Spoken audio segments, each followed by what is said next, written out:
की विश्वव्यापी सेना की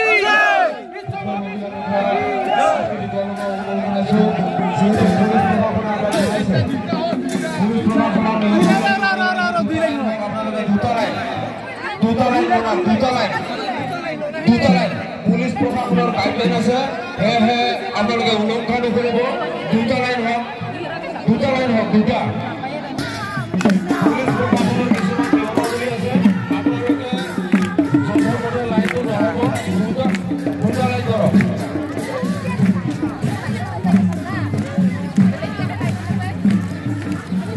লাইনটা মিলাও তো দুই লাইন লাইন নবাগিবি দুই লাইন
जिंदाबाद जिंदाबाद जिंदाबाद जिंदाबाद जिंदाबाद जिंदाबाद जिंदाबाद जिंदाबाद जिंदाबाद जिंदाबाद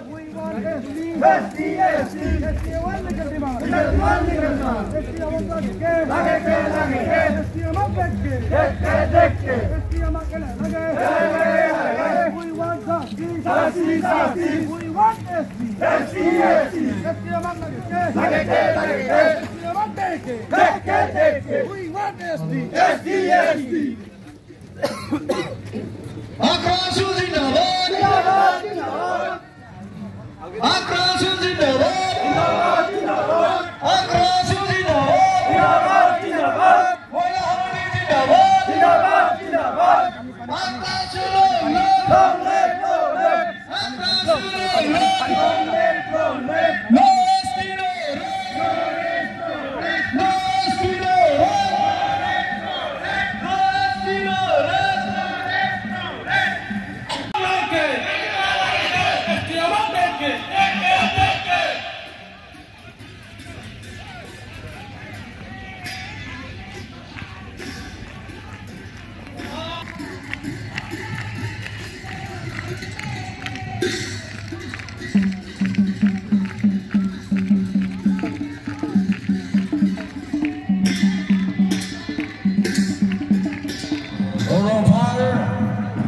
রভাতুলি দাবি খোঁজা দেওয়া সখীসমূহ গ্রহণ করেছেন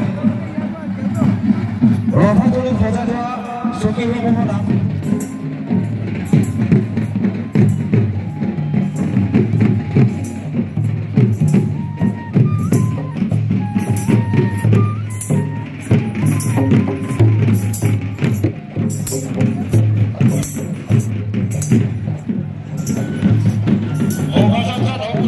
সৃষ্টি নকৰে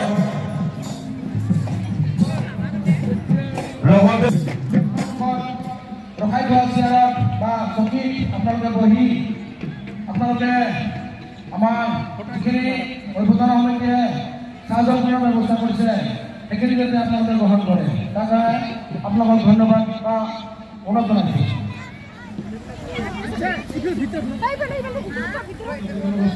কৃষ্টি দলসমূহক আমি একেলগে খুব বেছি 2 বা 3 মিনিটৰ কাৰণে নৃত্য পৰিৱেশন কৰিবৰ কাৰণে অনুৰোধ কৰিছোঁ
কাৰণ এই লেলাৰ বুকুতে গোৱালপাৰা জিলাৰ কোচ ৰাজবংশী ছাত্ৰ সংগঠনে মহিলা সন্মিলনীৰ সহযোগত আমাৰ এই লেলাৰ বুকুত 515তম আমাৰ বিশ্ব মহাবীৰ চিল্লাৰাই দেৱৰ জন্ম জয়ন্তী উদযাপন কৰিবলৈ লৈছে। আৰু সেয়েহে আমি লেলা অঞ্চলৰ বিভিন্ন জাতি গোষ্ঠীৰ সমন্বয়ত এখন অভ্যৰ্থনা সমিতি গঠন কৰি আজি বিভিন্নজনক সেৱাৰ অৰ্থে তেওঁলোকৰ শ্ৰমদান কৰিছে আৰু তাৰ প্ৰতিফলত আজি এইখন মঞ্চ আমি পাবলৈ সক্ষম হৈছোঁ, য'ত জিলাৰ লগতে বাহিৰৰ পৰাও বহুতো সদাশয় ব্যক্তি দেৱতুল্য ব্যক্তি আহি আমাৰ ইয়াত পদধূলি প্ৰদান কৰিছে আৰু সেয়ে আমি কৃতাৰ্থ। আমি আশা ৰাখিছোঁ লেলাৰ বুকুত 515তম যি চিল্লাৰাই দিৱস আজি জিলা ভিত্তিক অনুষ্ঠিত কৰিবলৈ লৈছে। আজি সেই মঞ্চখন মই উন্মোচন কৰিব পাই নিজকে কৃতাৰ্থ মানিছোঁ। আশা ৰাখিছোঁ আজিৰ এই মঞ্চত আমাৰ লুপ্তপ্ৰায় কৃষ্টি সংস্কৃতি জাতিৰ পৰিচয় পুনৰ বিভিন্ন চৰ্চাৰ মাজত আলোচনাৰ মাজত উজ্জীৱিত হৈ উঠিব। এই আক্ৰাসুৰ বলতে মাত্ৰ গোৱালপাৰা জিলাৰ কথাই কোৱা নাই, আমাৰ সদৌ কোচ ৰাজবংশী সন্মিলনী হিচাপে 1912 চনতেই আমাৰ সংগঠন এটা আৰম্ভ হৈছিল। তাত মহিলা সন্মিলনী আৰু যুৱ ছাত্ৰ সন্মিলনী আছিল আৰু 1967 চনৰ পৰাই এই জনজাতিক অৰ্থাৎ আমাৰ জাতিটোক আগবঢ়াই নিয়াৰ ক্ষেত্ৰত জনজাতিৰ মৰ্যাদাৰ বাবে বিভিন্ন পদক্ষেপ গ্ৰহণ কৰিছিল, কিন্তু সেয়াই যথেষ্ট নাছিল। শেষত যুৱ ছাত্ৰ সন্মিলনীৰ যিটো ছাত্ৰ সংগঠন অৰাজনৈতিকভাৱে তেওঁলোকে ওলাই আহি সুকীয়াকৈ ছাত্ৰ সংগঠন গঠন কৰি আজি এই হেৰাই যোৱা যিটো সত্তা প্ৰথম অৱস্থাত ৰাজবংশী হিচাপে আমি পৰিচয় দিবলৈ লাজ পাইছিলোঁ। অসমৰ যদি বিভিন্ন প্ৰান্তত যাওঁ গোৱালপাৰীয়া কথা ক'লে আমি হেনো বঙালী বুলি আমাক কৈছিলে। আজি এইটোৱে হৈছে আমাৰ মাতৃভাষা। এই ভাষাটোক জোৰদাৰভাৱে প্ৰতিষ্ঠা কৰিবলৈ বাবে আক্ৰাসুৱে বহুতখিনি অন্তত 80% বুলি ক'ব লাগিব ফলৱতী হৈছে। এতিয়া আজি আমি প্ৰত্যেকেই যিটো সাজপাৰ পৰিধান কৰি ৰাজবংশী হিচাপে আমি পৰিচয় দিছোঁ, এয়া মূলতেই কোচ ৰাজবংশী ছাত্ৰ সন্থাৰ একাংপতীয়া প্ৰচেষ্টাৰ ফলতেই হৈছে। আজি আমি মঞ্চখনত যদি চাওঁ, কোচ ৰাজবংশী মহিলাসকল, কোচ ৰাজবংশী পুৰুষসকল সকলোৱে নিজকে ৰাজবংশী হিচাপে পৰিচয় দি গৌৰৱ অনুভৱ কৰিছে। যিয়ে নহওক এনেদৰে আমাৰ যিটো কলা কৃষ্টি, কুশন নৃত্যই হওক, বাছ নৃত্যই হওক, এইবোৰ নোহোৱা হৈ গৈছিল, কিন্তু এতিয়া সম্পূৰ্ণ জাগ্ৰত হৈছে। আজি কুশন নৃত্য বুলি ক'লে বিভিন্ন ধৰণৰ নৃত্য আমাৰ লেলাৰ বুকুতও আছে। এটা সময়ত এইবোৰ নাছিলে, আমি পৰিচয় দিব পৰা নাছিলোঁ। যিয়ে নহওক এনেকৈ আমাৰ জাতীয় সত্তাটোক ধৰি ৰাখি বহুদূৰ আগবঢ়াই লৈ গৈছে। ৰাজনৈতিক ক্ষেত্ৰতো আমাৰ জাতিটোক অন্যান্য জাতিৰ লগত সমানে ফেৰ মাৰিব পৰাকৈ আগবঢ়াই নিয়াৰ অৰ্থে সন্মিলনীৰ লগতে ছাত্ৰ সংগঠনটোও সম্পূৰ্ণভাৱে জোৰদাৰ প্ৰচেষ্টা চলাই আছে। আমি যদিও জনজাতিৰ মৰ্যাদা পোৱা নাই, বিভিন্ন আলোচনা চলি আছে, হয়তো খুব কম দিনৰ ভিতৰতেই জনজাতিৰ মৰ্যাদা যদি পাওঁ অন্যান্য জাতি গোষ্ঠীৰ দৰেও আমিও একে গতিত আমি আগবাঢ়ি যাব পাৰিম। মই আশা ৰাখিছোঁ আমাৰ মাজত আমি লেলাখনত যেনেকৈ এটা সমন্বয় বিভিন্ন জাতিৰ মাজত একতা, ঠিক আক্ৰাসুৰ ক্ষেত্ৰতো সকলোৱে সহমত একে আলোচনাত আহি আমি জাতিটোক যাতে জনজাতিৰ সম্পূৰ্ণ মৰ্যাদা প্ৰদান কৰিব পাৰোঁ, তাৰ বাবে এইখন মঞ্চতে বিভিন্ন ধৰণৰ আলোচনা হওক, চৰ্চা হওক, আমাৰ কৃষ্টিৰ ওপৰত চৰ্চা হওক, আমাৰ যিটো সাজপাৰ ইয়াৰ ওপৰত চৰ্চা হওক, নজনাজনো জানক আৰু প্ৰত্যেকেই যাতে ৰাজবংশী হিচাপে পৰিচয় দি নিজকে গৌৰৱ অনুভৱ কৰিব পাৰে, মই এইটো আশা ৰাখিছোঁ।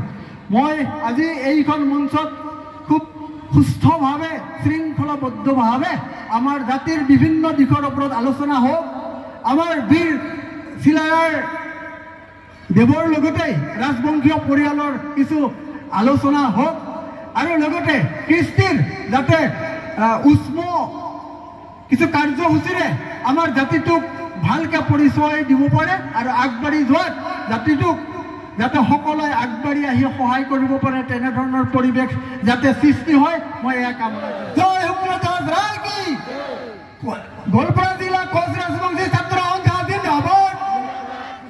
গোৱালপাৰা জিলা কোচ ৰাজবংশী ছাত্ৰ সন্থা জিন্দাবাদ। গোৱালপাৰা জিলা মহিলা সমিতি কোচ ৰাজবংশী জিন্দাবাদ।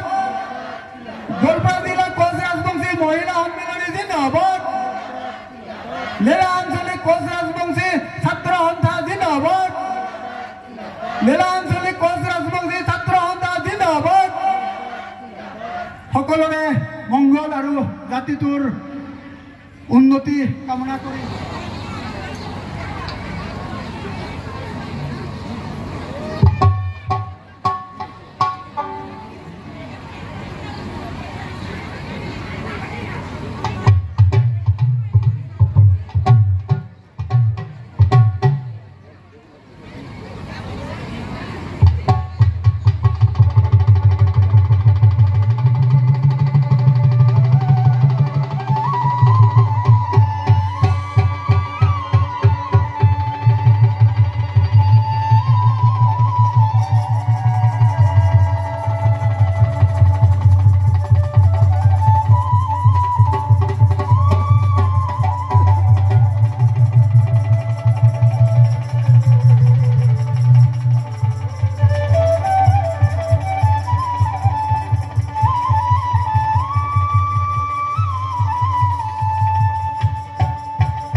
গোৱালপাৰা জিলাত বসবাস কৰা কোচ ৰাজবংশী জনগোষ্ঠীৰ লোকসকলক সামাজিক ৰাজনৈতিক অৰ্থনৈতিক শিক্ষা সাহিত্য সংস্কৃতি ইত্যাদি সকলো দিশত আগবঢ়াই নিয়াৰ কাৰণে কাম কাজ কৰি আছে।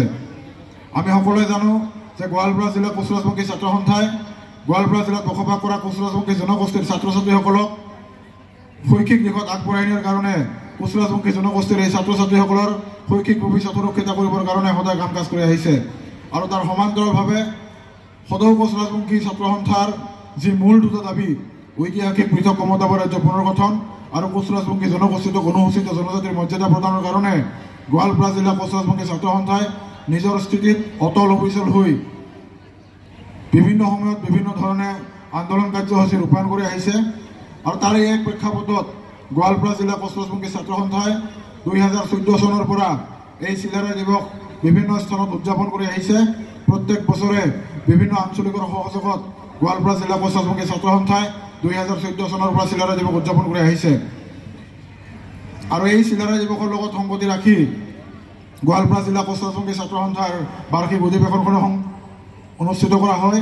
আৰু এই অধিৱেশন আৰু চিলাৰায় দিৱসৰ লগত সংগতি ৰাখি প্ৰত্যেক বছৰে গোৱালপাৰা জিলা কোচ ৰাজবংশী ছাত্ৰ সন্থাৰ উদ্যোগত এখন মুকলি সভা অনুষ্ঠিত কৰা হয়, যাতে এই মুকলি সভাৰ জৰিয়তে বিশ্ব মহাবীৰ চিলাৰায়ৰ যি কৰ্মৰাজি বিশ্ব মহাবীৰ চিলাৰায়ৰ যি কাম কাজ সেই কৰ্মৰাজি কাম কাজক যাতে আমি সমাজৰ সকলো পৰ্যায়ৰ লোকলৈকে লৈ যাব পাৰোঁ, বিশ্ব মহাবীৰ চিলাৰায়ৰ কাম কাজক যাতে আমি বিশ্বৰ দৰবাৰত সঁচাকৈ প্ৰতিষ্ঠা কৰিব পাৰোঁ, তাৰ কাৰণে নিশ্চয় এই মুকলি সভাখন এক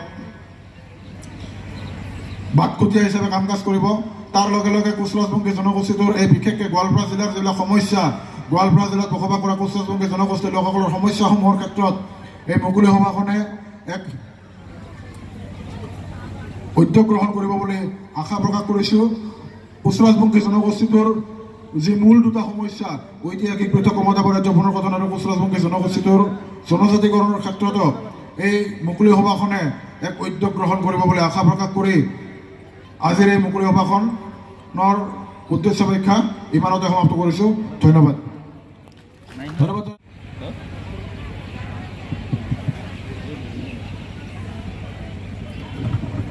হ্যালো,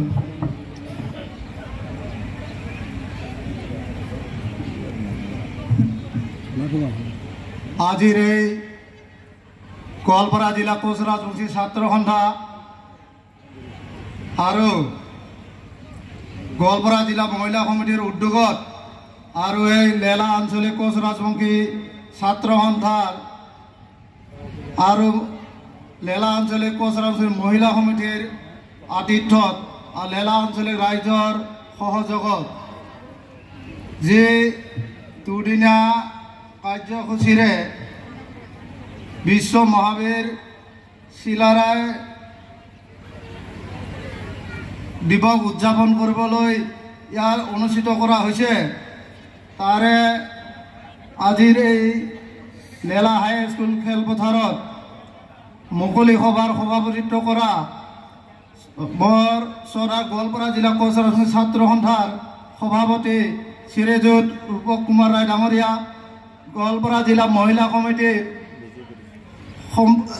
গোৱালপাৰা জিলা মহিলা কমিটিৰ সভানেত্ৰী বাইদেউ শ্ৰীযুত নীলিমা কুমাৰ ডাঙৰীয়াকে ধৰি বিভিন্ন দায়িত্বত থকা মোৰ জিলাৰ সতীৰ্থবৃন্দ, মোৰ আঞ্চলিকৰ বিভিন্নৰ পৰা আহি উপস্থিত হোৱা মোৰ আই মাতৃ ব্যক্তিসকল, মোৰ ভাতৃসকল ধৰি বিভিন্ন দায়িত্বত থকা সকলো সদস্যকে মই আদৰে ধন্যবাদ জনাইছোঁ। আৰু ইয়াৰ লগে আমাৰ মাজত আহি উপস্থিত হোৱা অভিভক্ত গোৱালপাৰা কোচ ৰাজবংশী মহিলা সন্মিলনী ভাস্কৰ কুমাৰ ৰায় ডাঙৰীয়া, আমাৰ মাজত আজি উপস্থিত হোৱা দুধনৈ মহাবিদ্যালয় সহকাৰী অধ্যাপক কমল কৃষ্ণ ৰাজবংশী ডাঙৰীয়া, প্ৰাক্তন সাধাৰণ সম্পাদক সন্মিলনীত ভানুৰ ভিতৰত বীৰ তিনিজন হ'ল সত্যৱতী শিৱাজী, নেপনেও বনাবাদ আৰু বিশ্ব মহাবীৰ চিলাৰায়। বিশ্ব মহাবীৰ চিলাৰায়ৰ জন্ম হৈছিল 1910 চনত মাঘী পূৰ্ণিমা 1510 চনত মাঘী পূৰ্ণিমাত।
সন্মানীয় সভাপতি মহোদয়, মুকলি সভাখনত উপস্থিত থকা গোৱালপাৰা জিলা কোচৰাজবংশী মহিলা সমিতিৰ সভানেত্ৰী বাইদেউ, আদৰণি সমিতিৰ সন্মানীয় সভাপতি মহোদয়, মুখ্য অতিথি মহোদয়, নিৰ্দিষ্ট বক্তা মহোদয়, স্মৃতিগ্ৰন্থৰ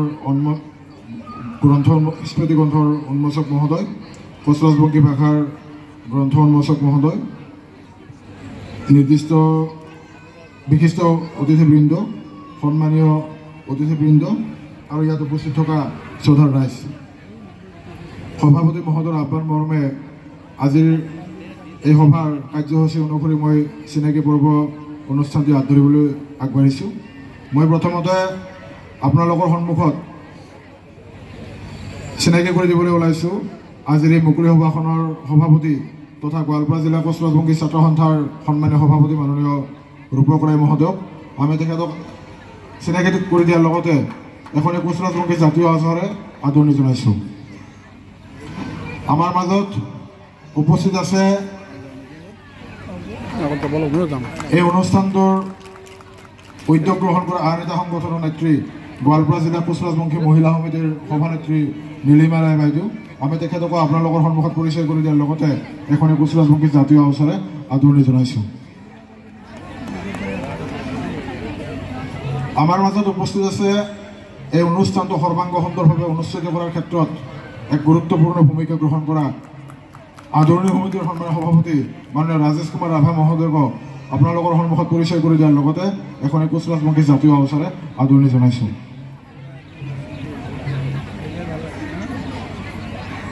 এই মুকলি সভাখনত মুখ্য অতিথি হিচাপে আহি উপস্থিত হোৱা প্ৰতিদিন টাইমৰ মুখ্য সম্পাদক আমাৰ আটাইৰে শ্ৰদ্ধাৰ নিতমণি শইকীয়া ছাৰক আপোনালোকৰ সন্মুখত পৰিচয় কৰি দিয়াৰ লগতে এখনে কোচৰাজবংশী জাতীয় আচাৰে আদৰণি জনাইছোঁ। আমাৰ মাজত বিশিষ্ট অতিথি হিচাপে আহি উপস্থিত হোৱা 50 নং বলাকবাৰী বিধানসভা সমষ্টিৰ সন্মানীয় বিধায়ক শ্ৰীযুত হেমাংগ ঠাকুৰীয়া মহোদয়ক আপোনালোকৰ সন্মুখত পৰিচয় কৰি দিয়াৰ লগতে এখনে কোচৰাজবংশী জাতীয় আচাৰে আদৰণি জনাইছোঁ।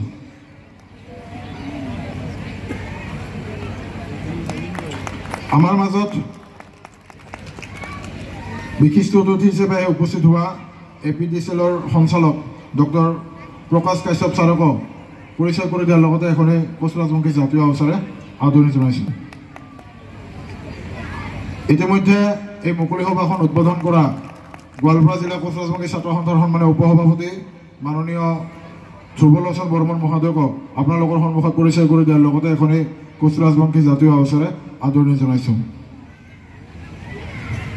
এই মুকলি সভাখনত স্মৃতিগ্ৰন্থৰ উন্মোচক হিচাপে উপস্থিত থকা দুধনৈ মহাবিদ্যালয়ৰ সহকাৰী অধ্যাপক কমল কৃষ্ণ ৰাজবংশী ছাৰক এখনে কোচৰাজবংশী জাতীয় আচাৰে আদৰণি জনাইছোঁ।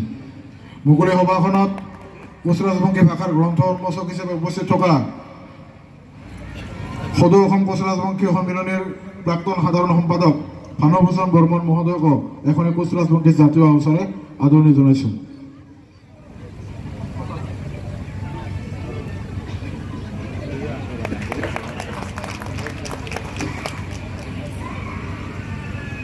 এই মুকলি সভাখনত সন্মানীয় অতিথি হিচাপে উপস্থিত থকা গোৱালপাৰা জিলা ছাত্ৰ সন্থাৰ সন্মানীয় সভাপতি মাননীয় ৰূপক কুমাৰ নাথ মহোদয়ক আপোনালোকৰ সন্মুখত পৰিচয় কৰি দিয়াৰ লগতে এখনে কোচৰাজবংশী জাতীয় আচাৰে আদৰণি জনাইছোঁ।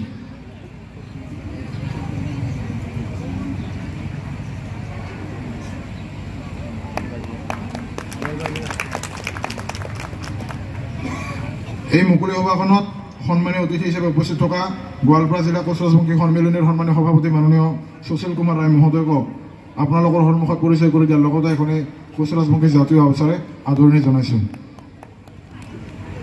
মুকলি সভাখনত সন্মানীয় অতিথি হিচাপে উপস্থিত থকা গোৱালপাৰা জিলা চাহ জনজাতি ছাত্ৰ সন্থাৰ সন্মানীয় সভাপতি মাননীয় জয়ন্ত উৰাই মহোদয়ক আপোনালোকৰ সন্মুখত পৰিচয় কৰি দিয়াৰ লগতে এখনে কোচৰাজবংশী জাতীয় আচাৰে আদৰণি জনাইছোঁ।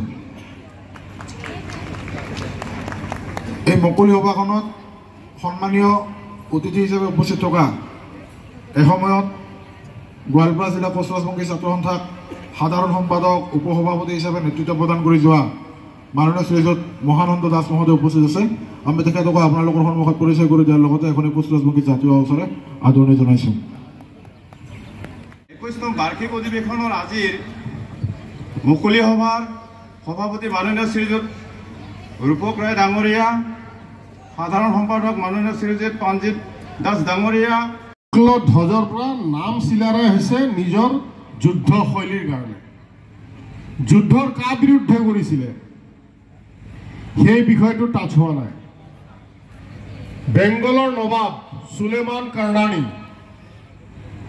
আৰু তেখেতৰ যি জোৱাই কালাপাহাৰ দুয়োগৰাকীয়ে সুলেমান কাৰ্ণানী য'তে হিন্দু মঠ মন্দিৰ উপাসনাস্থলী পাইছিল ভাঙি দিছিল আৰু তেখেতে নিজৰ নাম নিজে ৰাখিছিলে সিকান্দাৰ বুট সিকান্দ। বুট আৰবিক শব্দ হয়, বুট মানে মূৰ্তি, বুট সিকান্দ মানে যিয়ে মূৰ্তি ভাঙে আৰু সিকান্দাৰ মানে মহাসম্ৰাট। গতিকে মূৰ্তি ভঙাৰ মহাসম্ৰাট টাইটেল তেতিয়াৰ বেংগলৰ নবাব সুলেমান কাৰ্ণানীয়ে লৈছিল আৰু কালাপাহাৰৰ নেতৃত্বত মা কামাখ্যা মন্দিৰলৈকে ভঙা হৈছিল। এই গোটেইখিনিত আজি যি স্বৰূপ ইয়াত যে আমি এতিয়াও মহাবীৰ চিলাৰায় দিৱস পাতিব পাৰিছোঁ, সেইসকল মহান মানুহৰ কাৰণে আমি পাতিব পাৰিছোঁ। লগতে আৰু এটা বিশেষ গুণ চিলাৰায়ৰ মহাবীৰ চিলাৰায়ৰ থাকি গৈছিল। সুলেমান কাৰ্ণানী যিয়ে কোচবিহাৰৰ পৰা আৰম্ভ কৰি গোটেই নৰ্থ বেংগল আৰু অসমৰ মন্দিৰ ভাঙিছিল, তাৰ মাকক এবাৰ সাপে দংশন কৰিছিলে। সাপে দংশন কৰাৰ পিছত তাৰে কবিৰাজ যিমান আছিলে চিকিৎসকসকলে কৈ দিছে আপোনাৰ মা নাবাচে। কিন্তু চিলাৰায় ডাঙৰীয়া, আমাৰ মহাবীৰ চিলাৰায়ে, সেই মহাপুৰুষজনে এই শত্ৰুৰ মাকো সাপে কটাৰ পৰা বচাইছিলে। চিকিৎসাত সুলেমান কাৰ্ণানীৰ মায়ে সুস্থ হৈছিল। এই দুটা বিষয় থাকি গৈছিল, মই ক'লোঁ, আৰু বিশেষ কথা কোৱাৰ কোনো প্ৰয়োজনো নাই। এইখিনিকে কৈ মই আশা কৰিছোঁ আমি আমাৰ গোৱালপাৰা জিলাৰ সমস্যাবিলাকৰ বিষয়ে ভালকৈ জানো। আমি সকলোৱে মিলি জুলি গোৱালপাৰা জিলাৰ লগতে অসমকো আগবঢ়াই লৈ যাম আৰু ইয়াৰ কাৰণে মই সদায় আপোনালোকক য'ত যি সহায় লাগে আগবঢ়াম। এইখিনিয়ে কৈ মই মোৰ বক্তব্য সামৰিলোঁ। ধন্যবাদ।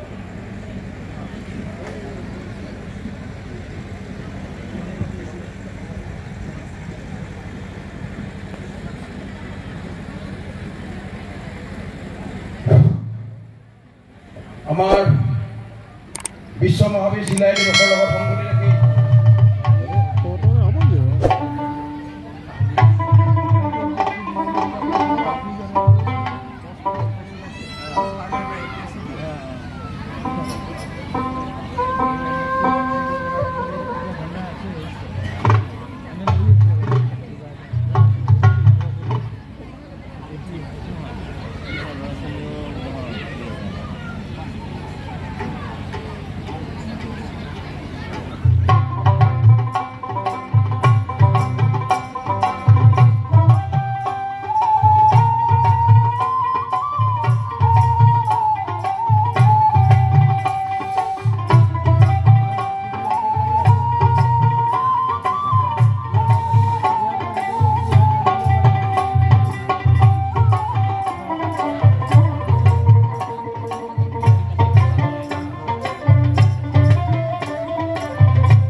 গোৱালপাৰা জিলা কোচৰাজবংশী ছাত্ৰ সন্থা আৰু গোৱালপাৰা জিলা কোচৰাজবংশী মহিলা সমিতিৰ উদ্যোগত লেলা আঞ্চলিক কোচৰাজবংশী ছাত্ৰ সন্থা আৰু লেলা আঞ্চলিক কোচৰাজবংশী মহিলা সমিতিৰ আতিথ্যত আৰু লেলা অঞ্চলবাসী ৰাইজৰ সহযোগত যোৱাকালিৰে পৰা অৰ্থাৎ 11 আৰু 12 ফেব্ৰুৱাৰী তাৰিখে 2 দিনীয়া বৰ্ণাঢ্য কাৰ্যসূচীৰে লেলা হাইস্কুল খেলপথাৰত 515তম বিশ্ব মহাবীৰ চিলাৰায় দিৱস আৰু গোৱালপাৰা জিলা কোচৰাজবংশী ছাত্ৰ সন্থাৰ 21তম বাৰ্ষিক অধিৱেশনখন অনুষ্ঠিত কৰা হৈছে।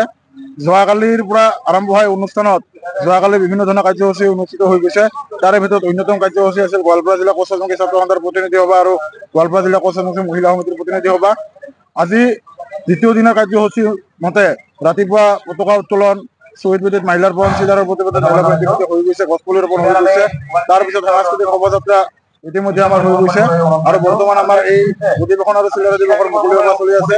এই মুকলি সভাখনত মুখ্য অতিথি হিচাপে উপস্থিত আছিল অসমৰ অন্যতম সংবাদ গোষ্ঠী প্ৰতিদিন টাইপৰ মুখ্য সম্পাদক নিতুমণি শইকীয়া মহোদয় এই মুকলি সভাখনত মুখ্য অতিথি হিচাপে উপস্থিত আছিল। মুকলি সভাখনত বিশিষ্ট অতিথি হিচাপে পলাশবাৰী বিধানসভা সমষ্টিৰ সন্মানীয় বিধায়ক হেমাংগ ঠাকুৰীয়া মহোদয় উপস্থিত আছিল। বিশিষ্ট অতিথি হিচাপে আন এগৰাকী ব্যক্তি উপস্থিত হৈছিল, তেখেত হৈছে এপিডিচিএলৰ সঞ্চালক ডক্টৰ প্ৰকাশ কাশ্যপ মহোদয়। তাৰ উপৰি এই মুকলি সভাখনত নিৰ্দিষ্ট বক্তা হিচাপে উপস্থিত আছে অৰূপজ্যোতি দাস ডাঙৰীয়া। তদুপৰি কেইবাগৰাকী সন্মানীয় অতিথি আমাৰ মুকলি সভাখনত উপস্থিত আছে। তদুপৰি আজি সন্ধিয়া ঠিক 7 বজাৰ লগে লগে সাংস্কৃতিক সন্ধিয়া অনুষ্ঠিত কৰা হ'ব। সাংস্কৃতিক সন্ধিয়াত আমন্ত্ৰিত শিল্পী ইতিমধ্যে আমন্ত্ৰণ জনোৱা হৈছে আৰু এনেধৰণে এই 2 দিনীয়া বৰ্ণাঢ্য কাৰ্যসূচীৰে আমি গোৱালপাৰা জিলা কোচৰাজবংশী ছাত্ৰ সন্থাৰ 21তম বাৰ্ষিক অধিৱেশন আৰু 515তম বিশ্ব মহাবীৰ চিলাৰায় দিৱস অনুষ্ঠিত কৰিছোঁ। আগন্তুক 6 জনগোষ্ঠী বা কোচৰাজবংশী জনজাতিকৰণ বা সমতাপুৰৰ সম্পৰ্কত আচলতে প্ৰতিনিধি সভাই কিবা বিশেষ পদক্ষেপ ল'ব বুলি সিদ্ধান্ত লৈছে নেকি? গোৱালপাৰা জিলাৰ দৃষ্টিভংগী কেনেকুৱা? হয়, নিশ্চিতভাৱে গোৱালপাৰা জিলা কোচৰাজবংশী ছাত্ৰ সন্থাৰ উদ্যোগত অনুষ্ঠিত কৰা এই চিলাৰায় দিৱস আৰু অধিৱেশনৰ লগত সংগতি ৰাখি যোৱাকালি আমাৰ এখন প্ৰতিনিধি সভা অনুষ্ঠিত হৈছিল আৰু এই প্ৰতিনিধি সভাত কোচৰাজবংশী জনগোষ্ঠীটোৰ যিটো জনজাতিকৰণৰ বিষয় সেইটো বিস্তৃতভাৱে আলোচনা কৰা হৈছে। আৰু বৰ্তমান সময়ত যিহেতু অসম চৰকাৰে কৈছে যে অসমত বসবাস কৰা সকলো কোচৰাজবংশী জনগোষ্ঠীৰ লগত জনজাতিকৰণৰ ক্ষেত্ৰত যথেষ্ট জটিলতা আছে, কিন্তু অবিভক্ত গোৱালপাৰা জিলাত বসবাস কৰা কোচৰাজবংশী জনগোষ্ঠীৰ লোকসকলক জনজাতিকৰণৰ মৰ্যাদা প্ৰদানৰ ক্ষেত্ৰত চৰকাৰৰ কোনো জটিলতা নাই। গতিকে আমি সেই কথাটো বিস্তৃতভাৱে আলোচনা কৰিছোঁ। গতিকে আমি কৈছোঁ যে যদি অবিভক্ত গোৱালপাৰা জিলাত বসবাস কৰা কোচৰাজবংশী জনগোষ্ঠীৰ লোকসকলক জনজাতিকৰণৰ ক্ষেত্ৰত কোনো জটিলতা নাই, তেতিয়াহ'লে কম দিনৰ ভিতৰত হ'লেও অবিভক্ত গোৱালপাৰা জিলাত বসবাস কৰা কোচৰাজবংশী জনগোষ্ঠীৰ লোকসকলক জনজাতিকৰণৰ মৰ্যাদা প্ৰদান কৰিব লাগে। তাৰ লগে লগে ইতিমধ্যে সহস্ৰ পন্থা ত্যাগ কৰি কমতাপুৰ ৰাজ্য গঠনৰ কাৰণে আলোচনালৈ ওলাই অহা জীৱন সিংহ ডাঙৰীয়া আজি ওলাই অহা প্ৰায় 3 বছৰ অতিক্ৰম কৰিলে, কিন্তু দুখ আৰু পৰিতাপৰ বিষয় যে কেন্দ্ৰীয় চৰকাৰৰ সৈতে কোনো ধৰণৰ আলোচনা হোৱা নাই। গতিকে এই কথাটো আমি বিস্তৃতভাৱে আলোচনা কৰিছোঁ। কম দিনৰ ভিতৰত ত্ৰিপাক্ষিক আলোচনা হ'ব লাগে আৰু কমতাপুৰ ৰাজ্য গঠনৰ ক্ষেত্ৰত ইতিবাচক সিদ্ধান্ত হ'ব লাগে। ভাষণ প্ৰদান কৰা বিশিষ্ট অতিথি তথা পলাশবাৰী বিধানসভা সমষ্টিৰ সন্মানীয় বিধায়ক হেমাংগ ঠাকুৰীয়া মহোদয়, আজিৰ এই অনুষ্ঠানৰ অন্যতম বিশিষ্ট অতিথি এপিডিচিএলৰ সঞ্চালক ডক্টৰ প্ৰকাশ কাশ্যপ মহোদয়, মঞ্চত আসন অলংকৃত কৰা কোচৰাজবংশী ছাত্ৰ সন্থাৰ সন্মানীয় আন বিষয়ববীয়াসকল, কোচৰাজবংশী মহিলা পৰিষদৰ সভাপতি মহোদয়কে প্ৰমুখ্য কৰি অন্যান্য বিষয়ববীয়াসকল, আজিৰ অনুষ্ঠানৰ আন বিশিষ্ট অতিথি তথা সন্মানীয় অতিথিকে প্ৰমুখ্য কৰি নিৰ্দিষ্ট বক্তাদ্বয়, সাংবাদিক বন্ধুসকল আৰু উপস্থিত ৰাইজ, মই সময়ৰ প্ৰতি লক্ষ্য ৰাখি সকলোৰে নাম লৈ মই সম্বোধন কৰা নাই, তাৰ কাৰণে আপোনালোকে মোক মাফ কৰিব। আজি যি লক্ষ্য আৰু উদ্দেশ্যৰে আপোনালোক ইয়াত সমবেত হৈছে, ইয়াৰ 2টা দিশ আছে। এটা হৈছে 515তম বিশ্ব মহাবীৰ চিলাৰায় দিৱস আৰু আনটো হৈছে গোৱালপাৰা জিলা কোচৰাজবংশী ছাত্ৰ সন্থাৰ 21তম বাৰ্ষিক অধিৱেশন। এই দুয়োটা অনুষ্ঠানৰ যি মূল অধিৱেশন আৰু ইয়াত আপোনালোক সমবেত হৈ উদ্যোক্তাসকলক যি সহায় সহযোগিতা আগবঢ়াইছে, অনুষ্ঠানটোৰ সাফল্যমণ্ডিত হোৱাত আপোনালোকে যিখিনি অৱদান আগবঢ়াইছে, তাৰ কাৰণে প্ৰথমতে মই আপোনাৰ খবৰ সদৌতিৰে শলাগ লৈছোঁ আৰু কৃতজ্ঞতা জ্ঞাপন কৰিছোঁ। এই যে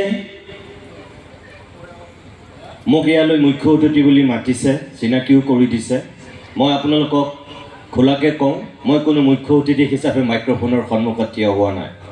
আপোনালোকৰ মাজৰে এজন সাধাৰণ ব্যক্তি হিচাপে, অসমখনক ভাল পোৱা এজন ব্যক্তি হিচাপে এই মুহূৰ্তত মোৰ মনলৈ যিকেইটা কথা আহে মই তেনেকুৱা কথা দুটামান কম আৰু কৈ মই আপোনালোকৰ মাজৰ পৰা বিদায় মাগিম।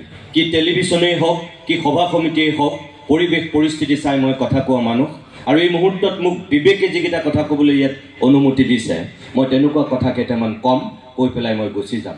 আৰু মোৰ কথাকেইটাই যদি কাৰোবাৰ আপোনালোকৰ ভাল লগায় তেতিয়াহ'লে মোৰ ইয়ালৈ অহাৰ ক'ৰবাত এটা সাৰ্থকতা, আৰু যদি আপোনালোকৰ কাৰোবাৰ আঘাত দিয়ে, কোনোবাই যদি বেয়াও পায়, কাৰোবাৰ মনত যদি ক'ৰবাত দুখ দিয়ে, তাৰ কাৰণে মই আগতীয়াকৈ মাফ খুজি লৈছোঁ। এই যে আমি অসমখনত বিভিন্ন সময়ত বিভিন্ন দিৱস পাতোঁ, মই নিজে ব্যক্তিগতভাৱে শদিয়াৰ পৰা ধুবুৰীলৈ সেই দিৱসবিলাকৰ মুখ্য অতিথি, বিশিষ্ট অতিথি, নিৰ্দিষ্ট বক্তা, আমন্ত্ৰিত অতিথি কিবা কিবি হৈ মই যাওঁ, আৰু মই দেখোঁ তাত মানুহৰ আন্তৰিকতা আৰু মানুহৰ যিটো সদিচ্ছা মই বুজি পাওঁ। তাৰপিছতো মই এটা কথা কমেই যে অসমত যিমানবিলাক আমি উৎসৱ পাৰ্বণ দিৱস পাতোঁ, ইয়াত একাংশ মানুহ থাকে, তেওঁলোকে কেৱল পাতিব লাগে কাৰণে পাতে আৰু পাতি আহিছিল কাৰণে পাতি গৈ থাকে। তাতকৈ তেওঁলোকৰ লক্ষ্য উদ্দেশ্য বৰ বিশেষ একো নাথাকে। আৰু সেই পাতিব লাগে চাম মানুহৰ মাজত একাংশ মতলববাজি আৰু ধান্দাবাজি মানুহ থাকে, যি সেই অনুষ্ঠান পতাৰ নামত ৰাইজৰ পৰা পইচা তোলে, দান বৰঙণি লয় আৰু কিছু পইচা মাৰে, খায়। সেই চাম মানুহ থাকে কিছুমান। এই মানুহখিনিক বাদ দি আন একাংশ মানুহ থাকে যি এই উৎসৱ পাৰ্বণ পতাৰ নামত বা দিৱস পতাৰ নামত তেওঁলোকৰ নিজৰ কোনো স্বাৰ্থ নাথাকে। তেওঁলোকে তাত নিজকে বিলীন কৰি দিয়ে জাতিৰ স্বাৰ্থত, মাটিৰ স্বাৰ্থত, মানুহৰ স্বাৰ্থত, আৰু আটাইতকৈ ডাঙৰ কথা উঠি অহা প্ৰজন্মটোৰ স্বাৰ্থত। মই আশা কৰিম ইয়াত আজি যি বীৰ চিলাৰায় দিৱস উদযাপন হৈছে আৰু যি গোৱালপাৰা জিলাৰ কোচ ৰাজবংশী ছাত্ৰ সন্থাৰ ১২০তম বাৰ্ষিক অধিৱেশন অনুষ্ঠিত হৈছে, ইয়াৰ উদযাপন সমিতি উদ্যোক্তা এই দ্বিতীয়টো চামৰ প্ৰতিনিধি হওক আৰু হয় চাগৈ, যাৰ কাৰণে আপোনালোক এনেকৈ গোট খাইছে। কাৰণ তেওঁলোকৰ যিটো আন্তৰিকতা, যিটো সদিচ্ছা, পাতিব লাগে কাৰণে নিশ্চয় পতা নাই। সভাপতি মহোদয়ৰ লগত মই যেতিয়া আগতো ফোনত কথা পাতিছোঁ, ইয়ালৈ আহিও যেতিয়া মই কথা পাতিছোঁ, তেখেতৰ যিটো সদিচ্ছা, তেখেতৰ যিটো আন্তৰিকতা মই বুজি পাইছোঁ কাৰণে আপোনালোকক এই কথাটো কৈছোঁ। ইয়ালৈ মোক মাতিছে কাৰণে মই তোষামোদ কৰিম, মই তেল মাৰিম, এইবিলাক কাৰবাৰ মোৰ নাই। হেমাংগ ঠাকুৰীয়া মহোদয় কিছু সময় পূৰ্বে ইয়াৰ পৰা গুচি গৈছে। তেখেত ইয়াত থকা হ'লে মই আৰু বেছি ভাল পালোহেঁতেন কেইটামান কথা ক'বলৈ। তেখেতে কৈছে যে মই এজন কোচ ৰাজবংশী হিচাপে চিনাকি দি ভাল পাওঁ, আৰু আমাৰ বহুতেই কোচ ৰাজবংশী হিচাপে চিনাকি দিবলৈ বেয়া পায়। ৫৫ লাখ মানুহ আছে অসমৰ ইমূৰৰ পৰা সিমূৰলৈ। এই গোৱালপাৰা জিলাতেই চাগে, অবিভক্ত গোৱালপাৰা জিলাখনত ১ৰ পৰা ১.৫ লাখমান চাগে কোচ ৰাজবংশীৰ মানুহ ইয়াত থাকিব পাৰে, বেছি হ'ব বুলি কৈছে। গতিকে চাগে মই নাজানো, মোৰ অনুমানৰ ভিত্তিত কৈছোঁ। মোৰ কথাটো হ'ল যে ১৯৬৭ চনৰ পৰা অসমৰ অন্যতম এই শক্তিশালী জনগোষ্ঠীটোৱে জনজাতিকৰণৰ কাৰণে দাবী উত্থাপন কৰি আহিছিল। ১৯৯০ চনৰ পৰা আগ্ৰাছুৱে এই কোচ ৰাজবংশী ছাত্ৰ সন্থাৰ অন্যতম দাবী আছিল যে এই জনগোষ্ঠীটোক জনজাতিকৰণ কৰা। ১৯৯০ চনৰ পৰা আজি ২০২৫ চনলৈকে বহুত প্ৰতিশ্ৰুতি দিলে, বহুত চৰকাৰ হ'ল, বহুত মুখ্যমন্ত্ৰী হ'ল, বহুত বিধায়ক হ'ল, কিন্তু এই জনজাতিকৰণটো আজিও কেৱল প্ৰতিশ্ৰুতিৰ মাজতেই আবদ্ধ হৈ থাকিল। আৰু কিমান দিনলৈ এই জনজাতিকৰণটো নহ'ব? এই কোচ ৰাজবংশী ছাত্ৰ সন্থাৰ যিটো দীৰ্ঘদিনীয়া দাবী, এই দাবীটোৰ উত্তৰ আমাৰ কাৰোবাৰ হাতত আজিৰ দিনত আছেনে? আজি যে আপোনালোকে ইয়াত সমবেত হৈছে, বিভিন্ন প্ৰতিবাদী কাৰ্যসূচী হৈছে, ক'ৰবাত ধৰ্ণা হৈছে, আন্দোলন হৈছে, তাৰ নেতৃত্ব লৈ আছে কোচ ৰাজবংশী সন্মিলনৰ বিভিন্ন বিষয়ববীয়াই, কোচ ৰাজবংশী ছাত্ৰ সন্থাই বা মহিলা সমিতিয়ে। কিন্তু এই সমস্যাটোৰ সমাধানৰ গুৰু দায়িত্ব কাৰ? চৰকাৰবিলাকৰ। আজি অসম বিধানসভাত ভাৰতীয় জনতা পাৰ্টীৰ এনেকুৱা লাগে, শুনিবলৈ বেয়া, ক'বলৈ বেয়া, অসমৰ প্ৰত্যেকটো জনগোষ্ঠীৰ ৰাজনৈতিক নেতাবিলাকে যেতিয়া মন্ত্ৰীৰ বাসনা চৰিতাৰ্থ কৰিব লাগে তেতিয়া তেওঁলোকে কাৰ্ডখন ঠিকেই খেলে মই আহোম মই কোচ ৰাজবংশী মই মিচিং মই দেউৰী মই কাৰ্বি মই ডিমাচা সেই কাৰ্ডখন তেতিয়া তেখেতসকলে ঠিকেই খেলে কিন্তু জনগোষ্ঠীটোৰ উত্তৰণৰ কাৰণে সামগ্ৰিক বিকাশ আৰু প্ৰগতিৰ স্বাৰ্থত যিটো বলিষ্ঠ পদক্ষেপ ল'ব লাগে বিগত সময়ত বহু ৰাজনৈতিক নেতাৰ সেই বলিষ্ঠ ভূমিকাটো অসমৰ মানুহে দেখা নাই অপ্ৰিয় হ'লেও সত্য মই যোৱা 25 বছৰ সাংবাদিকতাত আছোঁ মোটামুটি মই দেখিছোঁ নহয় তেখেতসকলৰ ভূমিকা কি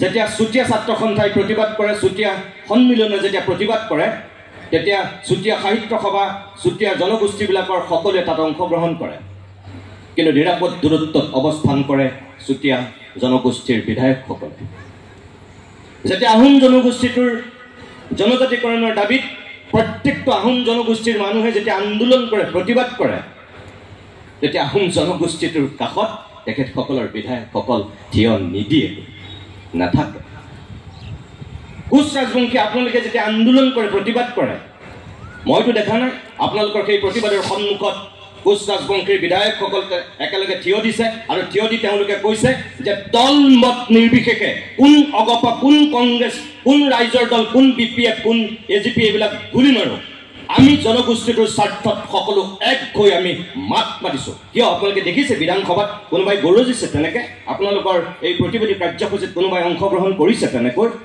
নাই কৰা কিন্তু অপ্ৰিয় সত্য যেতিয়া তেওঁলোকক মন্ত্ৰিত্বৰ দৰকাৰ হয় তেতিয়া তেওঁলোকে সেই কাৰ্ডখন ঠিকেই খেলে যে আমাৰ আহোম জনগোষ্ঠীক বঞ্চিত কৰিলে আমাৰ কোচ ৰাজবংশীক বঞ্চিত কৰিছে বা আমাৰ কাৰ্বিসকলক বঞ্চিত কৰিছে স্বাভিমানবিলাকৰো যিটো মৰ্যাদা সেই মৰ্যাদাটো আমাক দিব লাগিব আমাৰ অভিভাৱকে আমাক যোনে পৰিচালিত কৰিছে ৰাজনৈতিক নেতৃত্বই সেয়া দিব লাগিব মই কোনো শক্তিশালী মানুহ নহয় মোক ইয়ালৈ আপোনালোকে আমন্ত্ৰণ কৰিছে মই ছাত্ৰ সন্থাৰ সভাপতি মহোদয়ৰ পৰা আৰম্ভ কৰি মহিলা সমিতিৰ সভানেত্ৰীৰ পৰা ধৰি মই সকলো মানুহক এটাই মই আপোনালোকক ক'ব পাৰোঁ যে ভৱিষ্যতৰ দিনত মই গুৱাহাটীত থাকিলোঁ কোচ ৰাজবংশী ছাত্ৰ সন্থাৰ লগত যেনেকৈ পূৰ্বতো আছিলোঁ অনাগত দিনতো মই আপোনালোকৰ কাষত থাকিম লগত থাকিম যেনেকুৱা কথাই নহওক জনগোষ্ঠীটোৰ উত্তৰণৰ স্বাৰ্থত বিকাশৰ স্বাৰ্থত যিখিনি ন্যায্য প্ৰাপ্য সেই প্ৰাপ্য আদায় কৰাৰ স্বাৰ্থত মোৰ নিচিনা নিষ্কিন মানুহৰ যদি আপোনালোকৰ ক'ৰবাত দৰকাৰ হয় প্ৰয়োজন হয় মই আপোনালোকক কথা দিছোঁ মই আপোনালোকৰ কাষত থিয় দিম শক্তি সামৰ্থ্যৰ ভিতৰত মই থিয় দিম দ্বিতীয় মহাবীৰ চিলাৰায় দিৱস এই যে মই ক'লোঁ আৰম্ভণিতেই আপোনালোকক কিছুমান দিৱস আমি পাতিব লাগে কাৰণে পাতোঁ নেকি বাৰু শুনিবলৈ বেয়া ক'বলৈ বেয়া আজি বৃহত্তৰ জাতিটোৰ যিগৰাকী আধুনিক এই অসমীয়া জাতিটোৰ যিগৰাকী খনিকৰ মহাপুৰুষ শ্ৰীমন্ত শংকৰদেৱ মহাপুৰুষ শ্ৰীমন্ত শংকৰদেৱৰ নামত যি আমি জন্ম জয়ন্তী পাতোঁ এই 570 সংখ্যক অলপতে হৈ গৈছে শংকৰদেৱে দেখুওৱা যিটো পথ যিটো দৰ্শন যিটো মানৱতা শিকাইছিল যিটো মূল্যবোধ শিকাইছিল আজি অসমৰ কিমানখিনি মানুহে সঁচাকৈ তেখেতৰ দৰ্শনটোক অনুসৰণ কৰে কুকুৰ চিগাল গদৰ ভৰু আত্মৰাম সবাকো জানি কৰিয়া প্ৰণাম বুলি যিটো কথা কৈছিল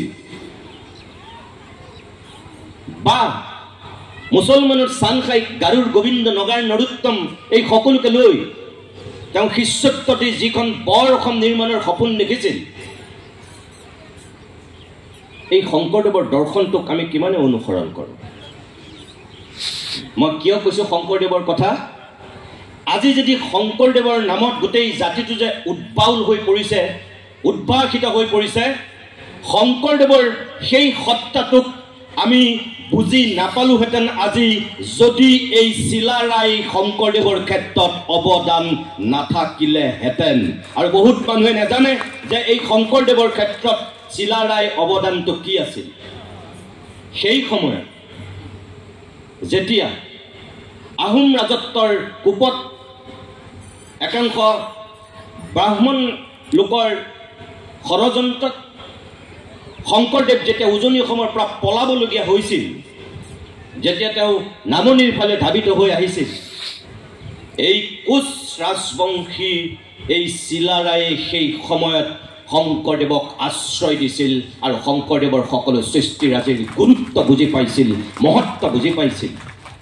অকল সেই কৰা নাছিল, নিজৰ ককায়েক নিজৰ ভাতৃৰ লগত এই চিলাৰায়ে সংঘাতত লিপ্ত হ'ব লগা হৈছিল। কাৰণ নৰনাৰায়ণৰো দৃষ্টিভংগ শংকৰদেৱৰ ক্ষেত্ৰত কিছু বেলেগ আছিল।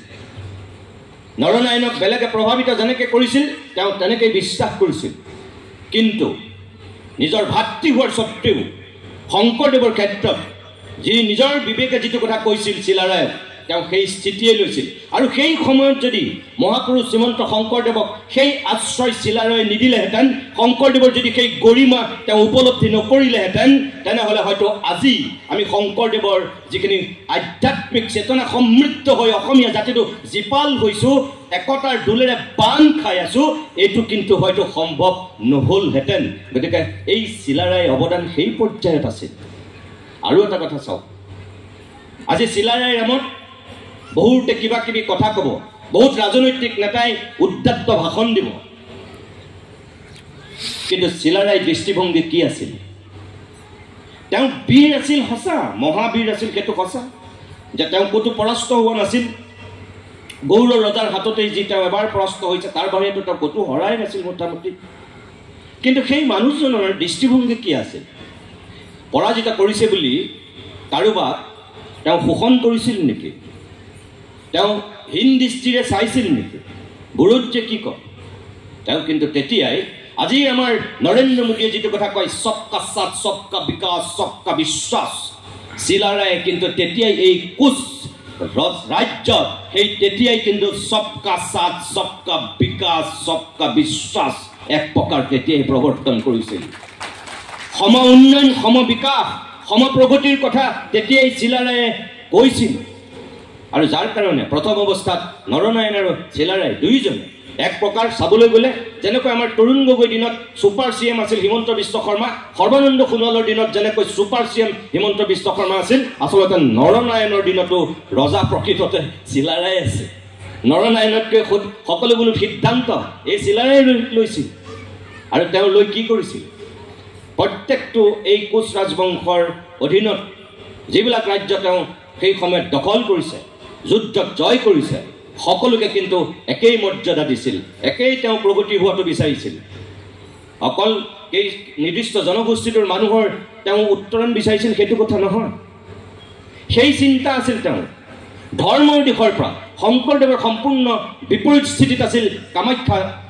আজিও জল জল পট পটকৈ জিলিকি আছে, অকল অসমৰ নহয়, ভাৰতবৰ্ষৰ নহয়, গোটেই পৃথিৱীৰ মানুহৰ কাৰণে কামাখ্যা মন্দিৰ আজিও এক সুকীয়া আমাৰ কাৰণে সম্পদ হৈ জিলিকি আছে। এই কামাখ্যা মন্দিৰ যেতিয়া সেই সময়ত কালাপাহাৰে ভাঙি তছনছ কৰিছিল, কোনে নিৰ্মাণ কৰিছিল? কামাখ্যা মন্দিৰ। কামাখ্যা মন্দিৰৰ যিটো পুনৰ উত্থান কাৰ দিনত হৈছিল? এই চিলাৰায় দিনতে হৈছিল। এই চিলাৰায় নৰনাৰায়ণে তেতিয়াৰ এই কালাপাহাৰৰ যিটো সাংস্কৃতিক আৰু যিটো ৰাজনৈতিকভাৱে সেই সময়ৰ ধুমুহা, সেই ধুমুহাটোক নৎসাত কৰি পেলাই তেওঁ এটা নতুন ৰূপ দিছিল এই চিলাৰায়ে। কোচ ৰাজবংশীসকলৰ লগতে যি 6 জনগোষ্ঠীৰ লোকসকলে জনজাতিকৰণৰ দাবী জনাই আহিছে, মই ইয়াতো সেই কথাটো কৈছোঁ যে এইটো এটা দীৰ্ঘদিনীয়া দাবী হৈ আহিছে। 1967 চনতে কোচ ৰাজবংশীসকলে প্ৰথম জনজাতিকৰণৰ দাবী উত্থাপন কৰিছিল। কাৰণ অসমৰ এটা পুৰণি জনগোষ্ঠী আৰু 1990 চনৰ পৰা কোচ ৰাজবংশী ছাত্ৰ সন্থাই ধাৰাবাহিকভাৱে আন্দোলন কৰি আছে, প্ৰতিবাদ কৰি আছে, এই দাবীটো উত্থাপন কৰি আছে, কিন্তু আজিলৈকে জনজাতিকৰণ হোৱা নাই। মই ভাবোঁ যে যিখিনি ন্যায্য প্ৰাপ্য এই জনগোষ্ঠীটোৰ কোচ ৰাজবংশীসকলৰ, তেওঁলোকক চৰকাৰে সঁচাকৈ জনজাতিকৰণ দিব লাগে। আৰু কি কাৰণে এইটো মানে এনেকুৱা অকল ৰাজনৈতিক প্ৰতিশ্ৰুতিৰ মাজত আবদ্ধ হৈ আছে, সেইটো মোৰ কাৰণে অলপ দুৰ্বোধ্য, মোৰ কাৰণে এইটো ৰহস্য। ৰাজনৈতিক নেতাই সদায় কাৰ্ডখন জনগোষ্ঠীটোৰ নাম লৈ পেলাই কেতিয়া খেলে? যেতিয়া মন্ত্ৰিত্বৰ দৰকাৰ হয় তেতিয়া তেওঁলোকে কাৰ্ডখন খেলে। আজি আহোম জনগোষ্ঠীয়ে হওক, আজি কোচ ৰাজবংশীয়ে হওক, তেওঁলোকে মন্ত্ৰী হোৱাৰ সময়ত কাৰ্ডখন ঠিকেই খেলে বিধায়কসকলে, কিন্তু তাৰপিছত জনগোষ্ঠীটোৰ উত্তৰণ আৰু বিকাশৰ কাৰণে যিটো তেওঁলোকে পদক্ষেপ ল'ব লাগে সেই পদক্ষেপ নলয়। আজি আহোম জনগোষ্ঠীৰ লোকসকলে জনজাতিকৰণৰ দাবী কৰি আছে, কিন্তু ক'তোতো আমি দেখা নাই যে দলমত নিৰ্বিশেষে সকলো বিধায়ক তেওঁলোকৰ কাষত থিয় দিছেগৈ। কোচ ৰাজবংশীৰ লোকসকলে ইমান দিন আন্দোলন কৰি আছে, প্ৰতিবাদ কৰি আছে। আজি অসম বিধানসভাত কোচ ৰাজবংশীৰ ভাৰতীয় জনতা পাৰ্টী আৰু মিত্ৰজোঁটৰ 4জনকৈ বিধায়ক আছে। হেমাংগ ঠাকুৰী আছে, পৰমানন্দ ৰাজবংশী আছে, উৎপল বৰা আছে, আৰু সেইদিনাখনলৈকে ফণীভূষণ চৌধুৰী আছিল। আজি তেখেতৰ পত্নীয়ে ৰিপ্ৰেজেণ্ট কৰিছে। এই 4গৰাকী কোচ ৰাজবংশীৰ বিধায়ক। কংগ্ৰেছৰো আছে, শিৱামণি বৰাকে ধৰি কংগ্ৰেছতো কোচ ৰাজবংশীৰ বিধায়ক আছে। কিন্তু এওঁলোকে এই জনগোষ্ঠীটোৰ এই 6 জনজাতিকৰণৰ দাবীত কোনোদিনটো একেলগে এই দল সংগঠনবিলাকৰ লগত থিয় হোৱা আমি দেখা নাই। গতিকে কেতিয়া তেওঁলোকে থিয় হয়? যেতিয়া তেওঁলোকক মন্ত্ৰীৰ দৰকাৰ হয়, যে কোচ ৰাজবংশীক বঞ্চিত কৰিব নোৱাৰিব, কাৰ্বিক বঞ্চিত কৰিব নোৱাৰিব, ডিমাচাক বঞ্চিত কৰিব নোৱাৰিব, বা আহোমক বঞ্চিত কৰিব নোৱাৰিব বুলি, সেই তেতিয়াহে তেওঁলোক সৰব হয়। তাৰ বাহিৰে জনগোষ্ঠীটোৰ সামগ্ৰিক উন্নয়ন আৰু বিকাশৰ স্বাৰ্থত তেওঁলোকে একেলগে মাত দিছে, এইটো মই দেখা নাই।